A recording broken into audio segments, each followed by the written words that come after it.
Bonjour à tous et bienvenue sur Développement Facile. Alors aujourd'hui je vous laisse deviner où je me trouve. C'est écrit sur ma droite, tout simplement au siège social de Google à Mountain View. Pourquoi Google? Parce que Google c'est vraiment l'entreprise leader en informatique, dans la recherche, que ce soit Gmail, Android et dans d'autres services. Ils appliquent vraiment des stratégies de programmation très poussées et en l'occurrence les design patterns. Donc ce que je souhaite partager avec vous par exemple c'est le design pattern controller.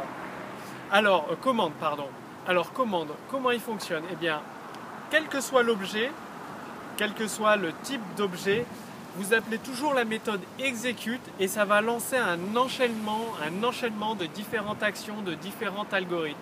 Donc le grand intérêt du pattern commande, c'est que vous n'avez pas besoin de vous soucier du type des objets. Vous prenez n'importe quel type d'objet qui implémente l'interface commande et vous savez qu'il y a une méthode qui s'appelle execute et vous n'avez plus qu'à appeler cette méthode execute pour lancer les différentes actions. Donc là je me dirige un petit peu vers Google pour vous dire que vous expliquer un autre pattern. Donc vous avez également le pattern observer qui est vraiment très important. Pourquoi je vous en parle du pattern observer? Tout simplement parce que dans le pattern MVC que vous allez voir dans les prochains cours, il combine plusieurs patterns. Donc il combine le pattern, il y a le contrôleur, les modèles, la vue, observer, l'envoi de commande, singleton. Donc revenons à observer. Observer, ça permet justement de communiquer entre différents objets avec une totale indépendance des objets, c'est-à-dire qu'aucun objet est lié entre eux.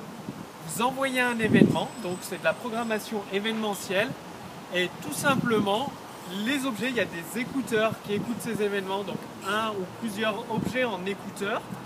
Et une fois qu'ils reçoivent cet événement, ils lancent des actions, les actions qu'ils veulent. Il y a le modèle observer qui est un petit peu modifié, amélioré, avec le passage d'objets en paramètres. C'est-à-dire qu'à un écouteur, vous pouvez lui passer un objet qui contient ce que vous avez besoin et vous pouvez récupérer cet objet. Donc les écouteurs peuvent récupérer cet objet et l'utiliser. Alors, tout simplement, le modèle observer, en gros, c'est... Vous avez d'un côté un éditeur de journaux, de l'autre des abonnés au journal qui reçoivent le journal quand ils s'abonnent et quand ils ne souhaitent plus recevoir le journal, ils se désabonnent. Voilà un petit peu deux modèles de conception qui sont très importants à appliquer dès maintenant dans votre programmation. Donc en l'occurrence commande, donc ça implémente une interface commande, ça appelle la méthode execute quel que soit le type d'objet. Et observer qui permet de communiquer entre différents objets qui sont complètement découplés. Donc prochainement, dans les prochains jours, vous aurez des cours beaucoup plus explicites avec des exemples concrets de ces modèles de conception. En attendant, profitez de la vue sur Google, Mountain View. Prenez exemple sur Google, sur Apple, sur Facebook. Et je vous dis à très bientôt sur Développement Facile.